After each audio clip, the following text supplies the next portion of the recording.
Bueno, buenos días, yo soy el doctor Rodríguez. Vamos a grabar la charla para que la puedan después verla en la página. Soy miembro del departamento de trasplante del hospital, uno de las conocidas de mi rotación. Estoy con Daniel también, si quiero que necesiten, escríbanme al mail, a las redes, por ahí subo un video de cirugía que puedan ver. Yo les voy a hablar un poquito hoy de lesiones hepáticas y puntualmente hepatocarcinoma, que es un tema muy relevante para nosotros, que al ser un departamento de trasplantes nos dedicamos muchísimo a esto y ahora les voy a decir cuál es el problema. Como introducción, sepan que una lesión focal hepática, lo primero que hay que describir para hacer diagnóstico es simplemente con una ecografía, ver si el nódulo es líquido o un poquito pues sólido, ¿sí? Eso nos va a diferenciar muchas patologías, pero es la gran división, no es lo mismo tener una lesión quística con paredes homogéneas, que puede ser un quiste simple, ¿sí? O ya con contenido heterogéneo, como son los quistes hidatídicos o los abscesos hepáticos. Ya con eso simplemente podemos dividir las patologías. Y claramente un nódulo sólido por ecografía, que esta vez se nos adelanta, los ecografistas le hacen Doppler, pueden ver que tenga flujo, eso muestra algún grado de malignidad, o algunas lesiones benignas también, como son los hemangiomas, las hiperplasias nodulares focales y los adenomas.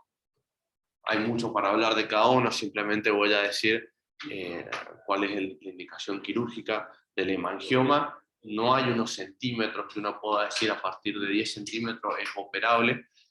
Simplemente cuando uno ve que es sintomático, tiene crecimiento y mide más de 10, 12 centímetros, bueno, ahí uno se plantea la posibilidad quirúrgica, siempre y cuando vea qué paciente tengo. No es lo mismo un chico de 10 años con un hemangioma mayor a 12 centímetros que hace deportes a una señora de edad que tiene riesgo cardiovascular para operarse, ¿sí? Entonces esos son los que evaluamos, los dos extremos que evaluamos para operar.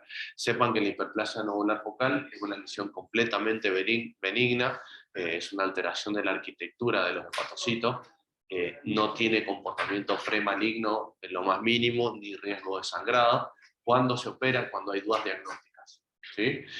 Sepan que todas estas tres lesiones con resonancia uno tiene más del 90% de diagnóstico. O sea que el estudio indicado es la resonancia con contraste. Hay una resonancia especial que estamos pidiendo, que es carísima y no la pedimos habitualmente, que se llama resonancia con Primovis, que lo que tiene que sí tiene contraste, que excreta por la vía biliar, ¿sí? Entonces son 4 fases: la arterial, la venosa, la tardía y la hepatocítica, ¿sí? No es una con angioresonancia, que es un T2 hiperintenso, que yo lo hablaba con alguno de los chicos de mis compañeros, ¿sí? Esta es una resonancia con Primovis, que es un tipo de ácido gaucético.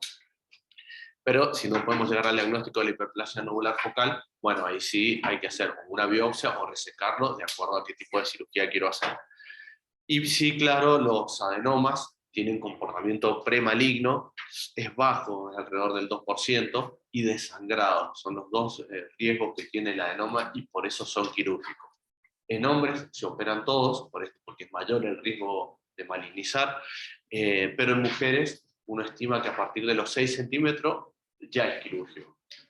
Entre 4 o entre 3 y 6 centímetros uno va viendo crecimiento, ¿sí? Y hoy se discute mucho tomar biopsia de esas lesiones a ver qué tipo de comportamiento va a tener, pero lo dejo ahí abierto porque no es claro el tema. Si con beta-catenina positivo tiene que ir sí o sí a cirugía, ¿sí?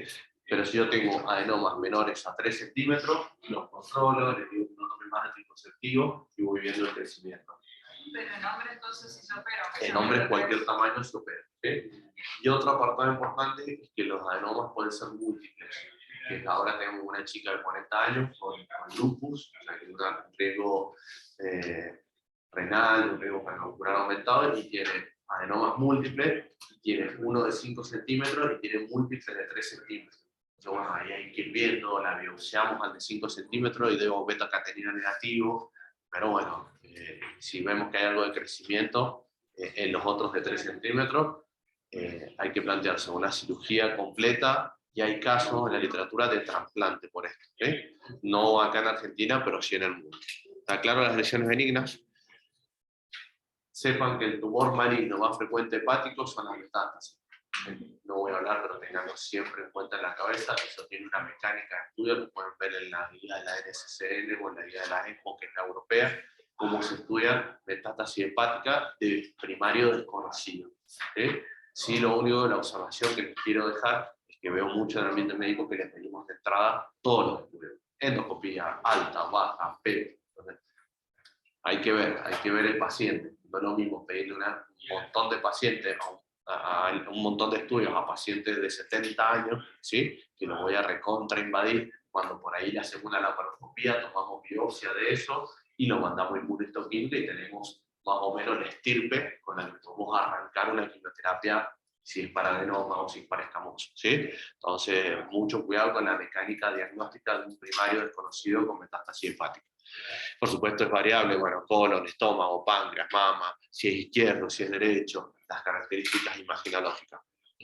Bien, ahora voy a hablar del tema principal que les quiero comentar, que es el carcinoma hepatocelular, ¿sí? Perdón, pero lo primero que habló, lo de los 10 a 12 centímetros, estaba hablando del nódulo o del hemangioma. Después habló de displasia nodular focal. Exacto, son los tres que estaban ahí. ¿La resonancia cómo se llama? La resonancia se llama comprimosis, es una resonancia con contraste hepatoselectivo. Y después, ¿y esa resonancia para qué? O sea, ¿para qué?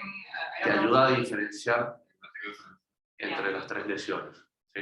Y después habló del adenoma. Y hasta el adenoma, si uno tiende, ¿qué es lo que tiene la fase hepatocitaria? Que cuando la estructura hepática deja o altera la excreción del contraste, ¿sí? Uno puede ver ciertas diferencias en la intensidad de la resonancia. Es una fase más que se le agrega: la arterial, la venosa, la tardía excretora y la hepatocitaria, que es este contraste. ¿Okay? Se pide muy poco porque es carísima, pero veo que cada vez la estamos pidiendo más, sobre todo cuando el imagenólogo nos dice si es una hiperplasia nodular focal o es una adenoma. Ahí tiene es la mejor indicación de todas. ¿Pero se hace acá? Sí, se hace. Y se pinta la vía biliar mucho mejor que una con angioresonancia. No se pide, por ejemplo, para ver si hay litiasis coleoceana, es carísimo. ¿Estamos bien? Bien, perfecto. Pero bueno, es hora de que vayan ya sabiendo las últimas cosas, ¿viste? Porque si no, el maestro tiene 10 años, ya medio que se queda con esto. ¿Sigo? ¿Todo bien? Y el tema que les quiero hablar es del carcinoma hepatocelular, que es un problema médico relevante. Cualquier médico o colega que haga intervención le va a decir que cuando tengan un hepatocarcinoma, ya está. El paciente, ¿por qué? Ya está. Porque es el segundo o tercero causa de mortalidad por cáncer. De todos los cánceres, es el segundo o tercero. Depende de la serie que encuentre. Tiene una altísima mortalidad. ¿Sí? Y lo otro que, a pesar de que no es tan frecuente, es el sexto en prevalencia, en incidencia de cáncer, ¿sí? Pero tiene un detalle importante, que tiene un factor de riesgo. Que el factor de riesgo, ¿cuál es? Que el 90% asienta sobre hígado cirrótico, ¿sí? Entonces, ese es el primer mensaje que yo les quiero dejar, ¿sí? Que un paciente con una fibrosis grado 4 o con un hígado cirrótico, ¿sí? Puede desarrollar un hepatocarcinoma. ¿Vamos? Ahora, si yo voy en seguimiento con el paciente cirrótico, puedo hacer diagnóstico precoz de un hepatocarcinoma. Entonces le puedo ofrecer tratamientos curativos, ¿sí? En estadios precoces. Entonces, el planteo, ¿cuál es? ¿Cómo puede ser que tenga altísima mortalidad? ¿Sí? Si yo haciendo screening puedo detectar lesiones curables en estadios iniciales. ¿Sí? Y ese es el principal mensaje de esta charla. Entonces, fíjense cómo ha sido la incidencia en Estados Unidos, y ahora voy a estar explicando por qué, porque aparte del diagnóstico, esta es la incidencia de los 70 hasta el 2007 en Estados Unidos. Acá estamos viendo la misma incidencia. Y acá vamos a las causas de la cirrosis que después desarrollan hepatocarcinoma.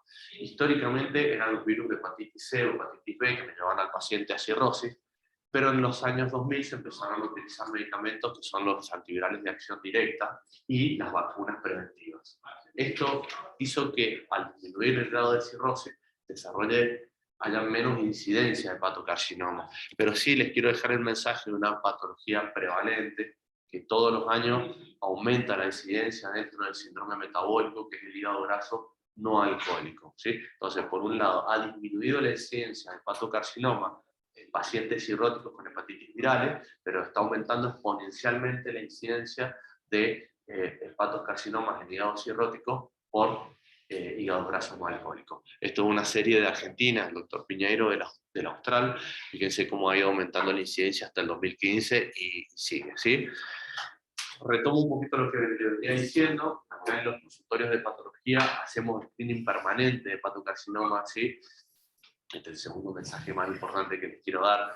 Y claro, pacientes con hepatopatía crónica, hay que hacer el screening de hepatocarcinoma cada 6 meses. ¿Cómo se hace el screening de hepatocarcinoma? Con alfa-fetoproteína y ecografía. Nada más. Un paciente con cirrosis hepática o fibrosis grado 4, hay que hacerle screening de hepatocarcinoma, ¿sí? ¿Qué es el screening? Alfa-fetoproteína y ecografía. Obligatorio. ¿Estamos? ¿Y qué es lo que voy a detectar? Si tienen nódulos menores a 1 centímetro, pueden ser nódulos de regeneración. Entonces, lo único que voy a hacer si tiene nódulos menores a 1 centímetro es hacerle seguimiento cada 3 meses para evaluar un crecimiento. Y si tiene un nódulo mayor a 1 centímetro, lo tengo que derivar al centro de trasplante. Eso es lo que hay que hacer en atención primaria, ¿sí? Tan simple como eso, y es lo que no nos está pasando en el medio. ¿Sí? El 80% de los pacientes que nos llegan ya están con estadios avanzados. ¿Estamos bien? Paciente con cirrosis. Exactamente. Acordate, el 90% de los hepatocarcinomas son en hígado cirrótico. Del otro 10% no voy a hablar. ¿Sí? No es habitual. Entonces, ustedes ven un paciente con cirrosis hepática y fibrosis grado 4, ¿sí? Esas se las perdono. Pacientes cirróticos que les llega al consultorio, usted tiene screening de hepatocarcinoma, ¿sí? Alfa-fetoproteína y ecografía. ¿Qué es lo que voy a ver? Nódulos. Si es menor a 1 centímetro, pueden ser nódulos de regeneración, no voy a hacer el diferencial con nada. Lo que voy a hacer es seguimiento cada 3 meses. Y si tiene un nódulo mayor a 1 centímetro, ¿sí? Lo derivo al centro de trasplante. ¿Para qué lo van a derivar al centro de trasplante? También lo pueden hacer ustedes, para hacer diagnóstico de ese nódulo. ¿Cómo se hace el diagnóstico de ese nódulo? El hepatocarcinoma tiene una característica histológica patognomónica muy importante, que tiene arterias centrales, ¿sí? Y mucho componente venoso en la histología. ¿Y esto qué me va a dar? Que cuando llegue el contraste, ya sea por tomografía o por resonancia, cualquiera de los dos va a captar mucho contraste en la fase arterial, pero después, como tiene mucho componente venoso, me va a lavar el contraste, ¿sí? Esto es por la irrigación del hepatocarcinoma. Entonces, si ustedes pueden ver esta resonancia en un corte axial, ¿sí? De un T1 con contraste arterial, ¿sí? Fíjense la aorta. Siempre hablo con respecto al background del parénquima hepático. Lo que van a ver es un nódulo de 5 centímetros más o menos, tiene una cicatriz central, parece que el adenoma puede tener cicatriz central, pero es un hígado cirrótico, aumentado de tamaño. Lo que estoy viendo es una lesión de 5 centímetros que es hiperintensa, ¿sí? En la fase arterial. Pero si ustedes siguen las fases, ¿sí? Vamos a la última, la fase venosa, ya se ven las ramas portales, se ve una lesión hipointensa con respecto al parénquima. ¿Se entiende? Esto se llama lavado del contraste, o en inglés washout. ¿Sí? Vamos. Este fenómeno también se puede ver por tomografía, o sea que es indistinto, ya sea por tomografía o por resonancia. Si yo veo esto, el washout, en un hígado cirrótico, es hepatocarcinoma, no se necesita biopsia, hay que plantearle un tratamiento. Y en los nódulos que son menos de 1 centímetro, ¿no se diferencia por resonancia o por TAC? No se diferencia. ¿No se ve o no, porque acá lo que te hace, lo que es patognomónico es el washout. Cuando tenés nódulos menores a 1 centímetro, es imposible verlo en washout, ¿sí? Lo que sí podemos ver es que te saltó de 1 a 2 centímetros. Claro. ¿Verdad? Y ese cambio de crecimiento sí es indicativo de que por ahí no te capta bien el washout, pero tenés que abrir los ojos. ¿Ah? Pero ¿cuál es lo que quiero dejarles con esto? Que no se hace biopsia. Simplemente el diagnóstico en un paciente cirrótico que tenga una lesión mayor a 1 centímetro que hace washout es hepatocarcinoma, fin de la discusión. Sí, no es para cirrótico, Sí, exactamente.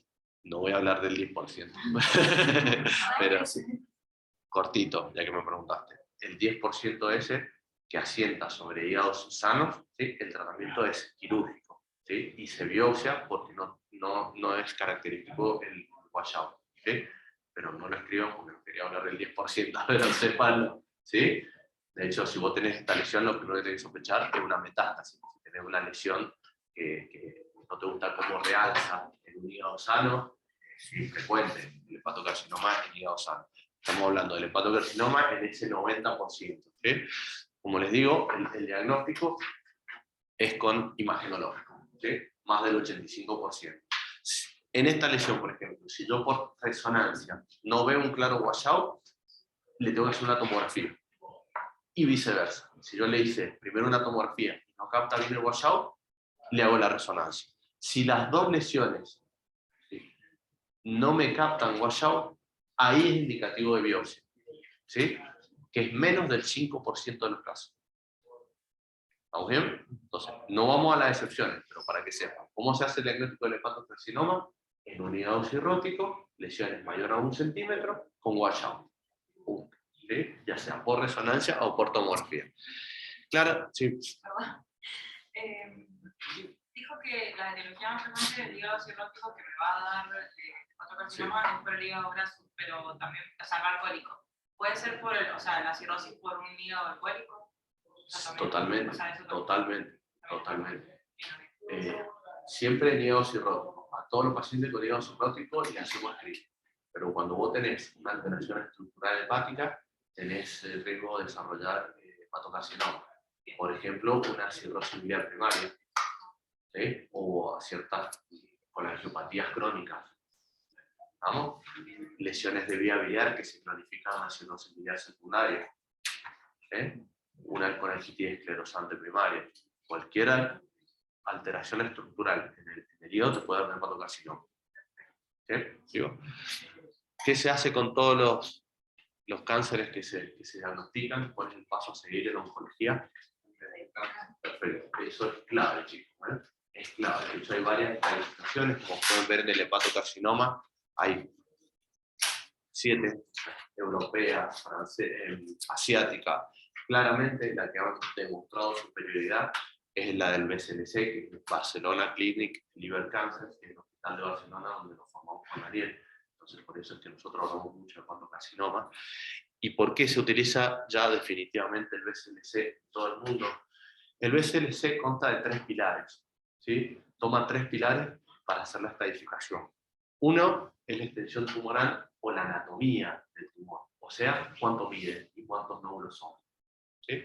Lo segundo es la disfunción hepática. ¿Cómo medimos disfunción hepática? Simple, con el MEL, ¿sí?, o con el CHAI. ¿Saben lo que es? MEL, el CHAI y el Albiscore es albúmina y bilirrubina y un logaritmo. ¿Sí? El MEL, creatinina, bilirrubina y RIN. ¿Vamos? Y bueno, y el CHAI ya lo saben más que yo, ascitis, bilirrubina, encefalopatía, ¿sí? Eso es disfunción hepática. Y la tercera variable es el performance status. Se puede medir bien el performance status, como es el estado general del paciente. Es decir, un performance status de 0, y como nosotros, un performance status de 4, es el que se pasa más del 50% del día en la cama. ¿Sí? Hay 2 escalas, la de Koch y la de índice Karnoff. Son las mismas, que hablan del estado general del paciente, cómo está el paciente. Nosotros, con esas 3 cosas, bueno, queda demostrado el BCLC, que los demás sistemas de estadificación no tienen en cuenta la extensión tumoral o los síntomas, y la virtud del BCLC es que tiene una alta capacidad predictiva y de utilidad en el proceso de tratamiento y pronóstico. ¿Por qué es esto? Esta es la penúltima edición del BCLC, en el Mariano Jiménez sale una anterior, ahora salió en diciembre la nueva porque han agregado algunos tratamientos, pero dejé esta que es la 2018 porque es más fácil para ver. Fíjense, en línea, ahí en la flecha roja, tenemos los estadios del BCLS, que no se ven muy bien en el proyector, estadio 0 o muy temprano, estadio A, early stage, que es temprano, ¿sí?, el estadio intermedio, que es el B, el C, que es el estadio avanzado, y el D, que es el estadio terminal. ¿Sí? Son los 5 estadios del BCLS, así de simple. Pero si ustedes después lo pueden ver, cada uno se asocia a un tratamiento. Por ejemplo, el very early stage, ¿sí?, simplemente con una ablación yo lo trato al paciente, ¿sí? En cambio, en el estadio terminal, best support dice acá que es cuidados paliativos en el estadio terminal. O sea, no se hace ningún tipo de tratamiento porque tiene una sobrevida de 3 meses, ¿sí?, que es habitualmente como lo tienen los pacientes. ¿Vamos? En el medio vamos a ir describiendo enseguida cada uno de los tratamientos. Y como les dije, cada uno, esto acá dice survival, que es sobrevida, ¿sí? Hasta este tratamiento, que es el very early stage y el early stage, son tratamientos curativos. Acá dice más de 5 años de sobrevida, ¿sí? En cambio, en el estadio intermedio es de 2 a 5, en el estadio avanzado es de 1 y en el estadio final es de 3 meses. ¿Sí? Entonces, fíjense que cada estadio se asocia a un tratamiento y cada tratamiento a una sobrevida, ¿sí?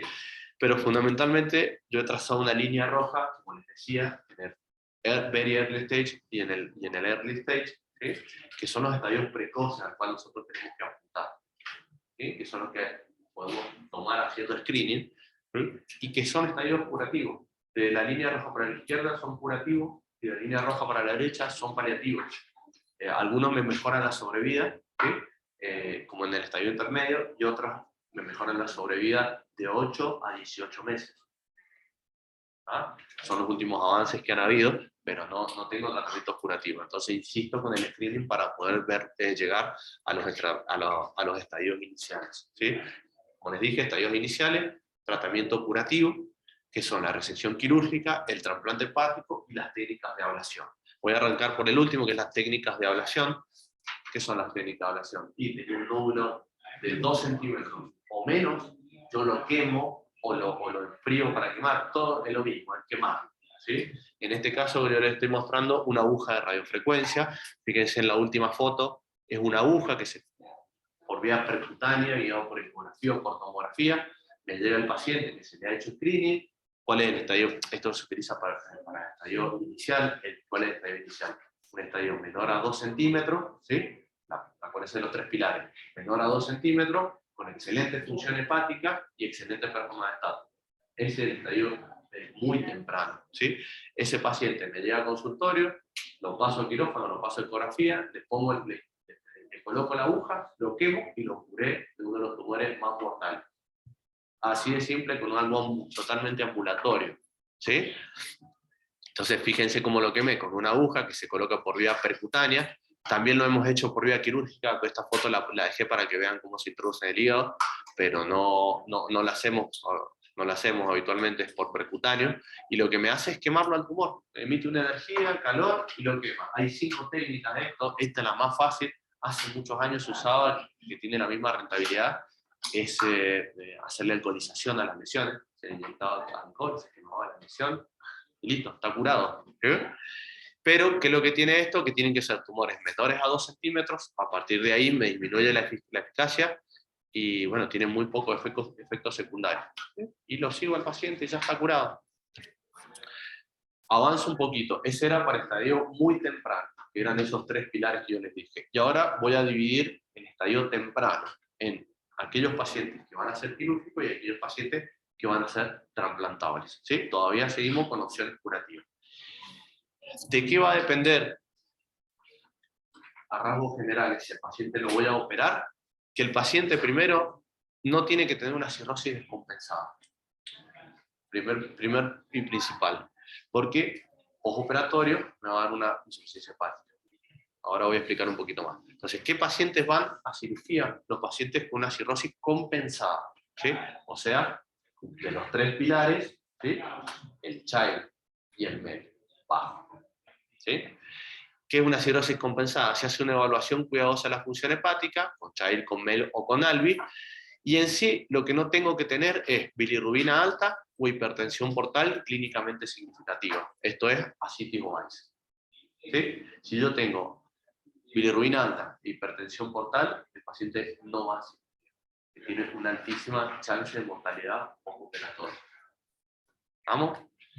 Y lo otro que voy a depender es la parte anatómica, el volumen remanente hepático. Entonces, de los 3 pilares, ¿qué paciente voy a llevar a cirugía? El paciente que la parte funcional hepática va a estar óptima, o sea que no voy a tener bilirrubina alta y no voy a tener hipertensión portal, o sea voy a tener MEI, child muy bajo, ¿sí? De la parte anatómica, el volumen remanente hepático, esto ya lo han escuchado hablar, ¿sí? Acuérdense que el hígado, ¿cuánto puedo sacar de ello? Porque es un concepto también que en metástasis hepática de cáncer de colon, antes se decía los criterios de 5, de 4 tumores, ¿no? Ahora es sencillo, ¿sí? ¿Hasta cuándo puedo operar un hígado? ¿Sí? En el caso de hepatocarcinoma, hasta dejar un volumen remanente hepático del 40%. O sea que yo puedo sacar hasta un 60%. ¿Sí? Para la metástasis hepática del cáncer colorectal va entre 25 y 30. ¿Sí? El volumen remanente hepático, o sea, lo que yo le voy a dejar de hígado. ¿Por qué? Porque si le saco más, el paciente va a una disfunción hepática y fallece.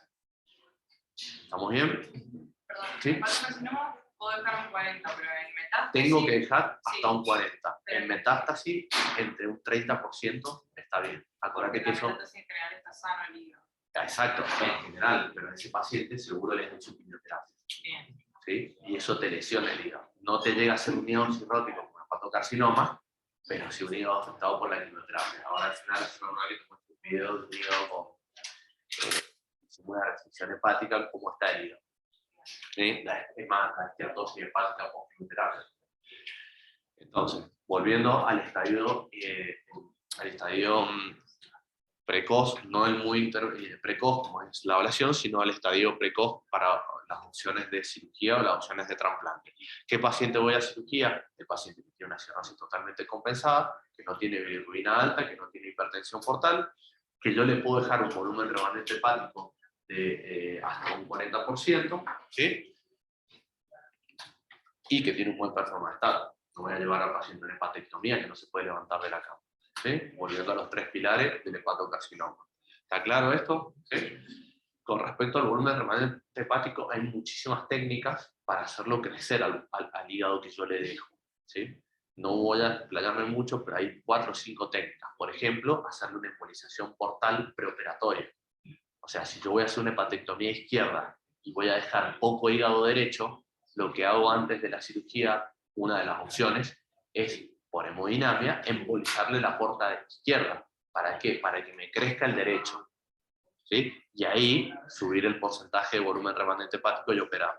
¿Sí? ¿Esto por qué les digo? Porque todo paciente, sobre todo la metástasis con cáncer de colon, que va muy bien la quimioterapia, ¿sí? Me meto colon porque no han tenido la clase, pero les hablo un poquito de cáncer de colon. Los pacientes que han tenido la quimioterapia en cáncer de colon anda muy bien y cada vez se avanza más, ¿sí? Pero la quimioterapia más cirugía ha demostrado un porcentaje de curación considerable, ¿sí? De un cáncer que tiene estadio 4. ¿Ah? Entonces, todo paciente con metástasis hepática, cáncer de colon, tiene que tener una evaluación quirúrgica, ¿saben? Por ahí les hacen quimioterapia, tiene 2 o 3 metástasis y dicen, no, son muchas metástasis. No, tiene que tener una evaluación quirúrgica para evaluar el remanente hepático y ver si se puede operar. ¿Ah? Está claro entonces el tema de la cirugía en el estadio temprano del hepatocarcinoma. Vamos a avanzar un poquito. Ahora, si yo ese paciente tiene bilirrubina alta, ¿sí? Y tiene hipertensión portal, ¿sí? Ya no le puedo hacer ablación por radiofrecuencia porque ya me avanzó. Ya no le puedo hacer cirugía porque me descompensó el hígado. Bueno, tengo una opción más curativa que es el trasplante hepático.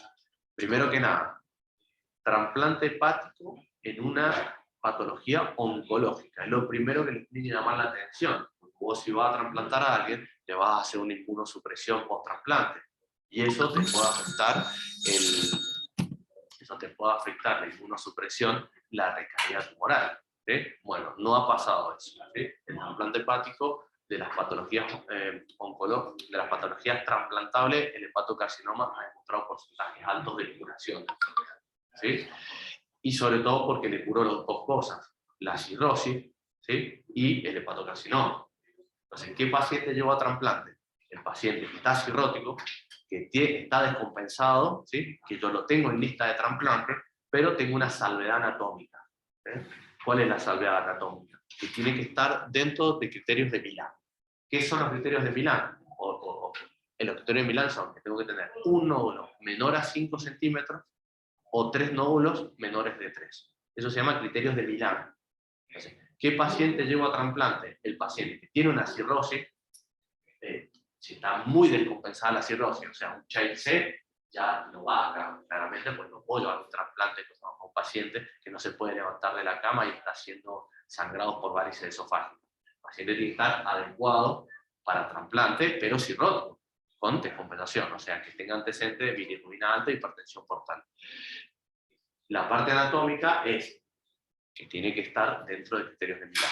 ¿sí? Que es un nódulo menor a 5 centímetros o 3 nódulos menores a 3. ¿Sí? Y tiene que tener un performance de estatus adecuado. Insisto, no voy a llevar a trasplante una cirugía tremendamente grande un paciente que no se puede levantar de la cama. Entonces sigo con un performance de estatus de 0 o 1. ¿Está claro el criterio de Milán? ¿Sí? Entonces, hasta acá ya lo puedo meter para trasplante. ¿Sí? ¿Cuál es el problema del trasplante? ¿Qué me dicen ustedes? ¿Cuál es el problema del trasplante? Antes que eso. Muy bien, exactamente. El gran problema del trasplante, ¿sí? En este pool de donantes escasos que tenemos. Fíjense cómo en la curva de arriba han aumentado los pacientes en lista de espera. Esto fue antes de la ley Justina. ¿Sí? La ley Justina, una de las cosas que decía que no se necesita consentimiento familiar. Ha aumentado un poco después de la ley Justina, pero no tanto tampoco. Y fíjense cómo ha crecido la lista de espera con el correr de los años en Argentina y cómo ha seguido el pool de donantes para trasplante hepático estable. ¿Sí?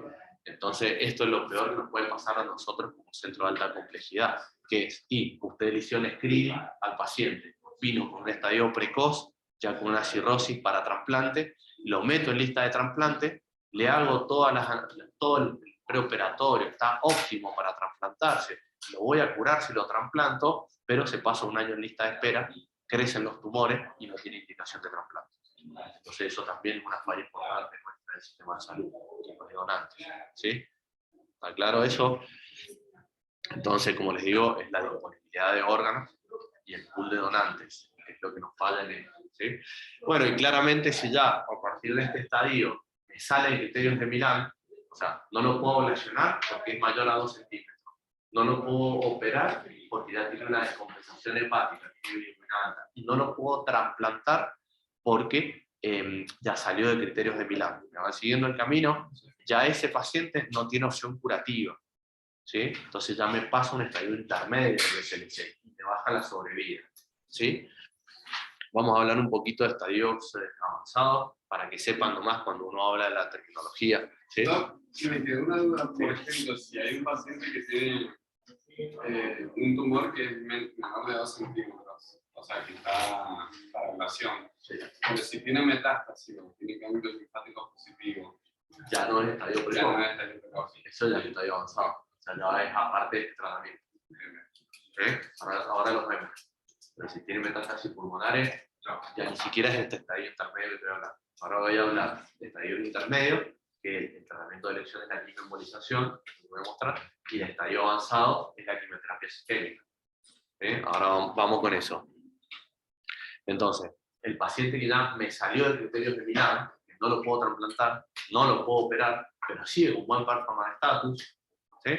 Yo lo que puedo hacer es una quimioembolización transarterial, que son las siglas en inglés, que le llamamos en el día a día TASI, ¿sí? Transarterial Quimioembolization, que es un estudio hemodinámico, es muy simple. A través de la arteria se llega a la arteria hepática, se trata de hacer lo más supraselectivo posible al tumor, y como yo les dije, fíjense, tiene una arteria central, ¿sí?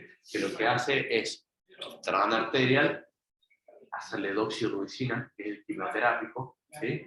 La quimio, y después lo que se hace es taparle o obstruirle la arteria, que es la embolización. ¿Claro? Entonces se hace supraselectivo, se llega al tumor, se inyecta quimioterapia, que es doxirubicina, y después se emboliza. ¿Sí? Esa es la tasa tradicional que hacemos. Y fíjense en este gráfico cómo es un estudio hemodinámico, cómo contrasta el ovillo, ¿sí? Del hepatocarcinoma, y después de la embolización, fíjense cómo desaparece. ¿Sí? Esto es para el estadio intermedio, o sea, el paciente tiene localizado el tumor y se le fue de criterios de Milán. Pueden ser únicos o múltiples, ¿sí? Claramente, si tengo metástasis hepática, metástasis pulmonares, ya no les trato con esto, porque esto va para el hígado. Entonces, si tengo metástasis pulmonares, ya directamente, o ganglionares, o óseas, ¿sí? Ya va a quimioterapia sistémica. Pero acordate, la sobrevivencia. ¿Sí? Históricamente, y esto se los voy a comentar, los quiero poner porque creo que en las jergas todavía no lo están empezando a escuchar ustedes, ya tienen que escucharlo para todo tipo de cáncer y de tratamiento oncológico, pero se refleja acá en el hepatocarcinoma, es una curva de sobrevida. Los de azul son los tratamientos efectivos. Históricamente, por 15 años se usó el sorafenib, ¿sí? Que es un inhibidor de TKI, ahora les voy a mostrar, por más de 10 años, que mejoraba la sobrevida de 12 meses a 8 meses. En este estadio. O sea, mejoraba, estaba demostrado que mejoraba la sobrevida, pero fíjense de lo que estamos hablando. Y el año pasado ya se aprobó este tipo de medicamentos, que son el atezolizumab y el bevacizumab. Sobre todo, quiero que escuchen el nombre, que es un inmunomodulador, ¿sí? El atezolizumab. Hay muchos inmunomoduladores. ¿Sí? ¿De qué se trata un inmunomodulador? Esta es la célula tumoral. Esto me sale un poco de hepatocarcinoma, pero leí una nota en Clarín la semana pasada de esto, como que era el boom de la oncología, y la verdad que hace muchos años, muchos años, 5 años que se viene trabajando en inmunomodulación, ahora que tal, y ya son tratamientos estándares para el cáncer de renal, para el cáncer de mama, para el cáncer de melanoma, y esto ha pasado hace 5 años, y por ahí ustedes necesitan que alguien le diga, che, existen los inmunomoduladores. Entonces fíjense cómo actúa en el hepatocarcinoma, en la célula tumoral, esto es la presentación del linfocito T, cómo actúan a nivel del receptor en la presentación del linfocito T. ¿Sí? También le llaman anti-PDL1 o anti-PD1. ¿Sí? Les digo, pues sí. No, yo no entendí algo del TASE. ¿Para qué era? O sea, ¿con qué objetivo era la embolización? ¿Para que crezca más el otro módulo que no estaba afectado o para ofrecer menos a los otros? No, eso te dije para volumen remanente hepático. Okay. Esto es otro estudio muy dinámico que no tiene nada que ver con eso. Este simplemente es para achicar el tumor o dejarlo sin irrigación. Y es súper selectivo, o sea que vos vas directamente al tumor. ¿Sí? En cambio, el otro no, el otro es venoso, este es arterial. Y el otro es venoso, que es para aumentarle el volumen remanente hepático. ¿Vamos? Esto simplemente es una quimioterapia adentro del tumor y después se emboliza. ¿Sí? Con la idea de sacarle irrigación, que no está demostrado, como te dije, curación, pero sí aumenta la sobrevida en los estadios intermedios. ¿Vamos? Y en estadio avanzado, quimioterapia sistémica, ¿sí? Sepan que ahora esto es la primera línea de tratamiento para hepatocarcinoma, terapia sistémica, es un poco avanzado lo que les estoy diciendo, esto no es pregunta de examen, pero sí que vayan escuchando cómo actúan los inmunomoduladores en toda la patología oncológica, ¿sí? Y fíjense cómo actúa diferente al bevacizumab. El bevacizumab es una droga antiangiogénica que se usa cuando en los cánceres de colon, muchísimo, se pueden dar en forma combinada porque actúan en forma diferente, ¿sí? Este actúa a nivel del receptor y el otro es para antiangiogénico de la célula tumoral. Cortito, simple, no les quise dar más nada de esto, pero para que vayan escuchando inmunomoduladores, ¿sí? Bueno, y eso ha sido todo el tratamiento sistémico. No les voy a dar más de hepatocarcinoma, ¿sí? En resumen, lo que les dije. El 90% de nido cirrótico, hay que hacer screening, ¿sí? Fundamental, y eso es la clave de todo esto para poder llevarlo después del diagnóstico del washout a un tratamiento curativo en los estadios precoces. ¿Sí? ¿El screening era la alfa-fetoproteína y la ecografía? Y la ecografía, ¿sí? No utilizamos mucho alfa-fetoproteína como diagnóstico, aunque igual la pedimos, ¿sí? Pues tiene mucha correlación con el tamaño tumoral, la alfa-fetoproteína. Entonces, cuando uno espera alfa-fetoproteínas altas, ya el tumor escapa de opciones curativas. Pero igual lo pedimos cuando está dentro de los marcados. ¿Qué otras preguntas tienen? ¿El trasplante? ¿Algo que me quieran preguntar? Por ejemplo, ¿cómo hacemos en el caso de... Bueno, lo dejo ahí. Entonces, solamente como en el estadio temprano, nada más con trasplante, con todas las características. Vamos al BCLC. Es muy orientativo el BCLC, entonces guíense por ahí. De hecho, el que está en el Mariano Jiménez es más simple todavía. ¿Sí? Fíjense, en el estadio temprano, precoz, ¿sí? Tengo dos opciones, el trasplante y la ablación. Perdón, y la cirugía acá. Ahora les cuento por qué pone ablación acá. El trasplante y la cirugía. ¿Sí? Eso se ve medio mal ahí, no sé por qué. Claro. Ahí en el libro es perfecto porque ya está establecido, ¿no? Lo van a ver y más simple. Fuera de eso, ya no tenés opción curativa. ¿Sí? Para cirugía, no tiene que estar descompensado el hilo. O sea, no tiene que tener bilirrubina alta ni hipertensión portal. Y para trasplante tiene que estar dentro de criterios de Milán. ¿Sí? Pregunta que les hago. El paciente que va a trasplante, que yo les dije, primer punto. Les explico esto de la ablación. El paciente que yo meto a trasplante, ¿sí? Se va a pasar un tiempo en lista. ¿Cuánto? No lo sé. ¿Sí? ¿Qué pasa? A ese paciente no puedo dejarlo en lista de espera sin hacerle nada porque me va a crecer. Entonces, si yo estimo que el paciente va a trasplantarse más de 6 meses, ¿sí? Esto depende de dónde está. Si está en España, se va a trasplantar al mes. Si está en Argentina, se va a trasplantar a los 10 meses porque hay pocos donantes. ¿Sí? Yo le hago un tratamiento puente al trasplante. Pero no como opción curativa, sino para que no me crezca en lista de espera. Esto se llama tratamiento puente al trasplante. ¿Sí? Que ahí lo puedo ablacionar con radiofrecuencia o puedo hacerle láser. Y ahí se pueden hacer los tips también para la hipertensión portal. Eso es tratamiento de hipertensión portal, no para hepatocarcinoma. De hecho, ahí va, con eso va mi segunda pregunta. ¿Para qué le hacemos un tip? Para que te disminuya la hipertensión portal, para que te disminuya la psiqui, o sea, para compensarle el hígado. ¿Sí? Pero si vos le compensás el hígado, le bajás el MEL.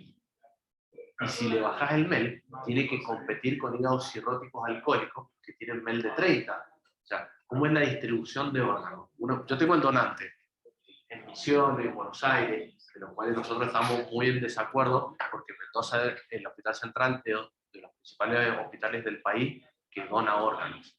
Pero ¿dónde van todos los órganos? ¿Ah? Que tiene 20 centros de trasplante. ¿Sí? Entonces, somos una máquina de dar donantes, ¿sí? Pero cuando queremos trasplantar nosotros, la lista de espera es nacional. ¿Se entiende? Entonces, ¿qué nos pasa? Terminamos viajando por toda Argentina, gastando muchísima plata, ¿sí? Pero la lista de espera es nacional. ¿Y en qué se basa la distribución de hígado? Sobre todo de hígado. Renal es regional, ¿sí? En el puntaje de MEL.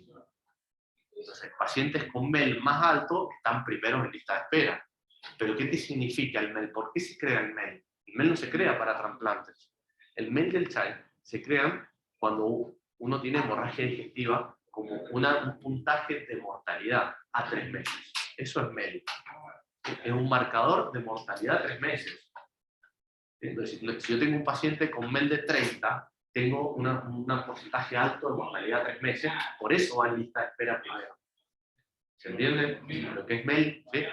Utilizamos MEL porque es lo mejor que hay para trasplantes, pero vos me tenés que decir que esperar que se te ponga más mal para estar primero, ¿sí? Para trasplantarlo en peores condiciones. Bueno, es lo que tenemos para priorizar la lista de espera. ¿Se entendió o no? Por eso, el MEL es un puntaje de mortalidad a 3 meses. Es lo mejor que tenemos para priorizar pacientes en lista. ¿Sí? Pero obviamente yo quiero trasplantar hepatoscarcinomas que no tienen un hígado totalmente descompensado.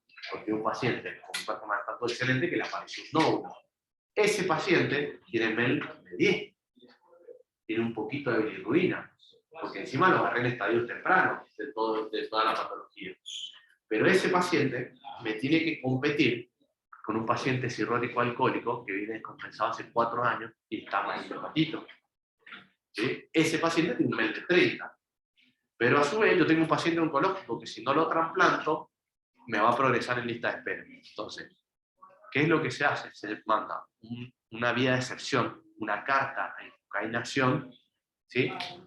Por un resumen de historia clínica del paciente, que ellos certifiquen que están en criterios de Milán, y nos llevan el puntaje a 20 de MEL. ¿Sí? Ese MEL de 20 es un MEL que uno pone a nivel poblacional de acuerdo a cuántos pacientes tiene lista de espera. O sea, pero es un MEL mentiroso, no es un MEL real. Es un MEL mentiroso para que el hepatocarcinoma me pueda competir con el resto del pool de receptores.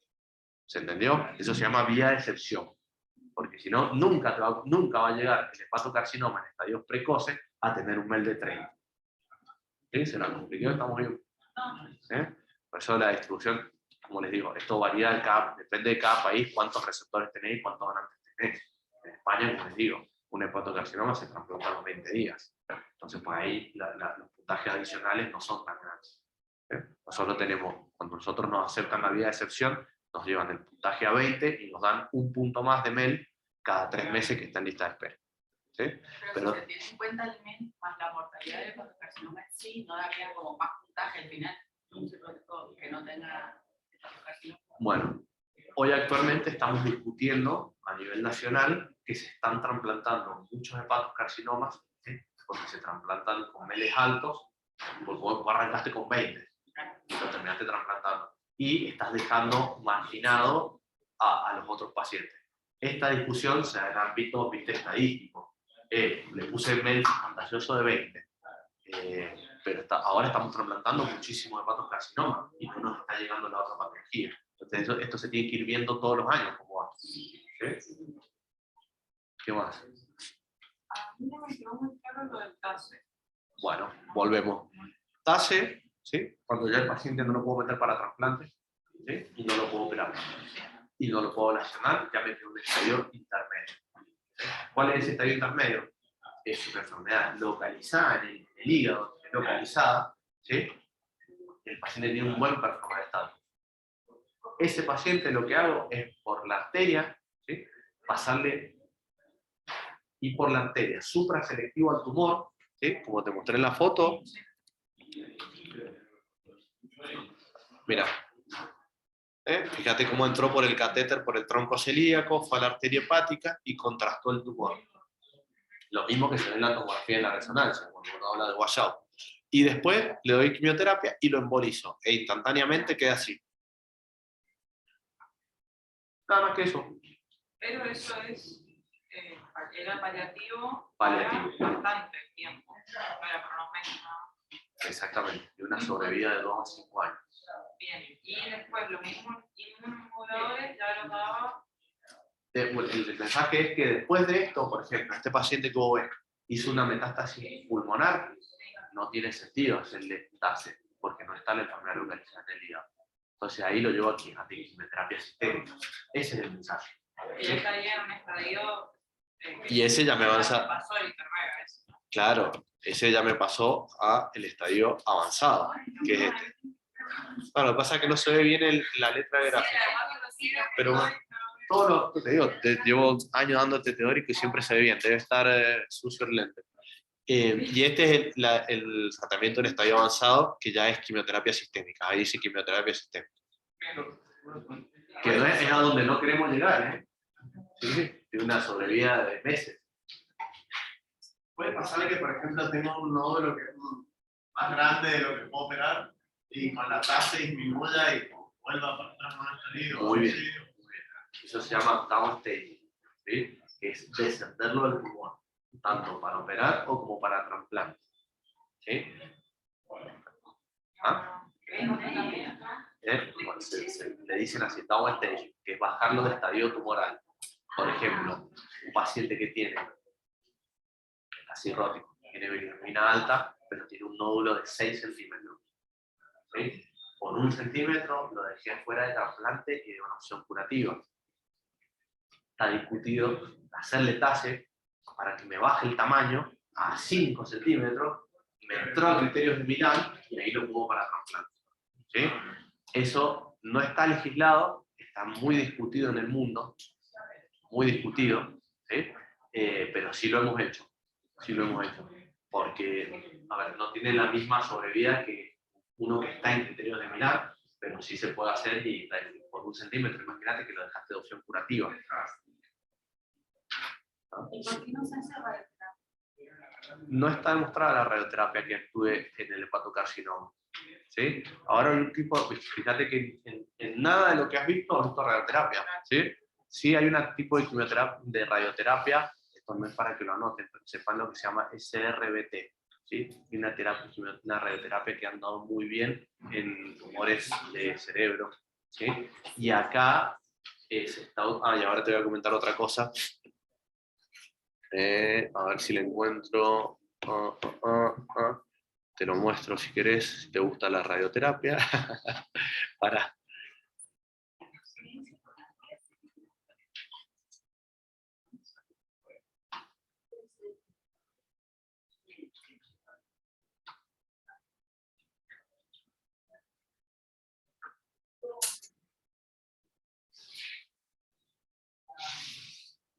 Yo la radioterapia, la única que no está demostrada, se utiliza cuando son tumores muy grandes que comprimen el abdomen, ¿sí? Y el paciente, algo hay que hacerle para el coma, por lo menos, ¿sí? Pero son tratamientos muy paliativos, muy excepcionales. De hecho, fíjate que el BCLC en ningún momento nombra la radioterapia, pero sí en el último BCLC agrega un tipo de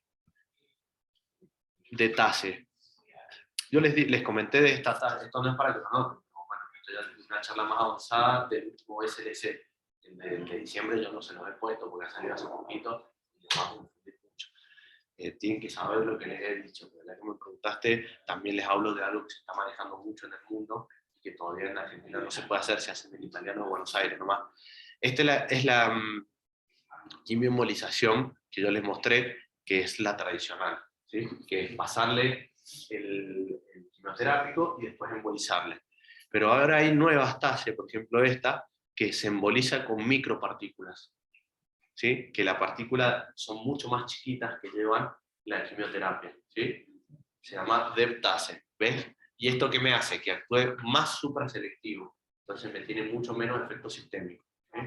Y ahora lo que se está utilizando es el TARE, que es la radioembolización. Estas mismas partículas, ¿sí? Se ponen con Yttrium 90 para hacer radioterapia local. Esto se está utilizando muchísimo en cáncer de colon, en metástasis y cáncer de colon, ¿sí? Muchísimo en el mundo. Acá lo operamos y que es lo correcto, ¿sí? Porque todavía no está demostrado que esto anda, ¿sí? Pero la partícula se coloca con Yttrium 90, que es radioembolizante. Entonces, radioembolización. ¿Estamos? Sí, sí. ¿Se las compliqué? No me pregunten más. No. Para que les quiero mostrar el BCLC. Esta es otra charla, pero nosotros, ya que estamos en otra charla, se los comento. A nosotros nos llegan pacientes de consultorio externo, nos llegan pacientes de internación y nos llegan externos al hospital. Todo esto lo ve el hepatólogo, una patología hepatológica pura, porque tiene el hígado cirrótico, ¿sí? Entonces, ante la duda lo manda al hepatólogo y ahí lo analizamos todo en el departamento de trasplante, que está en el primer piso, y después lo llevamos a discutir al comité de tumores con los oncólogos, con los radiólogos, ¿sí? Tenemos todos los días consultorio, los jueves hablamos con el Patricio Brique, que nos hace la embolización, porque esa embolización después hay que hacer una tomografía a ver si anduvo bien. Y tenemos en 3 años 82 pacientes, 26 con pérdida de seguimiento, sobre todo los cirróticos que no tienen contención social, y bueno, hemos operado 13, hemos trasplantado 3, 20 TASE, 9 sistémicos. La verdad que es un trabajo tejido de hormiga porque el paciente cirrótico, como que lo tiñen, es alcohólico, no lo ve nadie, pero el paciente cirrótico tiene es bastante complejo porque es muy multidisciplinario, yo hago mucho hincapié en eso. Y tenía otra cosa para mostrarles. Bueno, no se las quiero complicar más porque esto es una charla ya para otro, un poquito más avanzada. Bueno, no se ve bien, pero este es el último BCLC, que en el último BCLC ya agrega la quimioterápica, bueno, ya agrega la quimioterapia esteroideo, está establecido dentro del protocolo, y agrega el TARE, como estratificación. Pero bueno, eso no es para ustedes. ¿Alguna otra pregunta? ¿Cómo estamos? ¿Bien? ¿Se las compliqué? Bueno, espero que les haya gustado el hepatocarcinoma. Estamos, bueno, los chicos saben, estamos en la oficina del primer piso para los que necesiten. Todos los días tenemos consultorio de esto, de patología, de trasplante y de hepatocarcinoma. Y les pido, por favor, el sexto, ¿sí? Que no es obligatorio, pero tendría que serlo, porque durante la carrera no ven en ningún momento trasplante. Y es gravísimo. La única vez que ven trasplante bien visto es en el optativo de sexto año, ¿sí? No es que me sea parte haciendo propaganda, simplemente que es inviable que no vean bien el tratamiento oncológico en grado y trasplante. Hagan riñón, hagan hígado, hagan córnea, hagan traumatología, hagan imágenes, hagan lo que quieran, van a ver trasplante. ¿Vamos? Hagan medicina de urgencia, qué es diagnóstico de muerte, cómo se diagnostica la muerte. Hoy estamos hablando muchísimo de limitación del esfuerzo terapéutico, ¿sí? Que no es eutanasia. Yo no tengo que hablar de eso porque hago trasplante. pero se está hablando muchísimo de limitación del esfuerzo terapéutico, que es una nueva fuente de donantes, que son los típicos pacientes de terapia, que ya no hay más nada para hacerle, eso la ley te permite, están viviendo simplemente por la tecnología de terapia, pero no porque, ¿viste? Eso es el buen morir. Hay criterios, hay cosas establecidas, eso podemos utilizarlos para donantes, y todo eso ustedes ya, no solo que tienen que saber una cuestión médica, porque nos tienen que ayudar a educar a la sociedad. Tengo colegas que me dicen, vos vendés los órganos. No, pará, loco. Uno para vender órganos tiene que tener una estructura mínima de 50 especialistas. No le estoy hablando de médicos generales, estoy hablando de 50 especialistas. Entonces estoy totalmente en contra de la política y de lo que hablan de trasplante, y cuesta muchísimo cuando sale alguien en el ambiente a hablar de trasplante, poder al INCUCAI o a las sociedades científicas llevar un mensaje a la sociedad. Con un simple tweet que tenga un retweet y eso, me han llamado amigos el fin de semana por lo que dijo Milei y todo eso, y cuesta años después poder cambiar el speech. ¿Sí? No sé si lo escucharon, que los órganos tienen que ser de venta, liberar. Yo no soy ni de los unos ni de los otros, pero ese cambio de concepto cuesta muchísimo. Y no hay mejor cosa que nos ayuden ustedes para cambiar el concepto. Se muere mucha gente en lista de espera. No solo que se muere en lista de espera, sino que llegan a lista de espera. Ese paciente cirrótico que les llega a la guardia para pulsarle el líquido acítico al abdomen, ya está, mándenlo para trasplante. Si tiene menos de 60 años y tiene un mes más de 12, mándenlo al consultorio acá, derecho, miércoles a las 10, derechito. ¿Sí? Y nosotros le hacemos la evaluación pretrasplante, si es apto para trasplantarlo y todo. Ni hablar de la gente de diálisis, ni hablar. Es terrible la cantidad de gente que hay en diálisis. ¿Sí? Así que bueno, los invito también al curso optativo de sexto, y bueno, que les vaya bien en este examen. Que viene esta semana. Ahí está, me va a ir bien. Bien, pero bueno, tengan conciencia de lo que están haciendo, que cirugía es un camión y después la residencia va a servir también, más allá del examen. Lo que necesiten, está mi mail ahí, y los chicos mi teléfono. ¿Vamos? El trasplante igual. Gracias.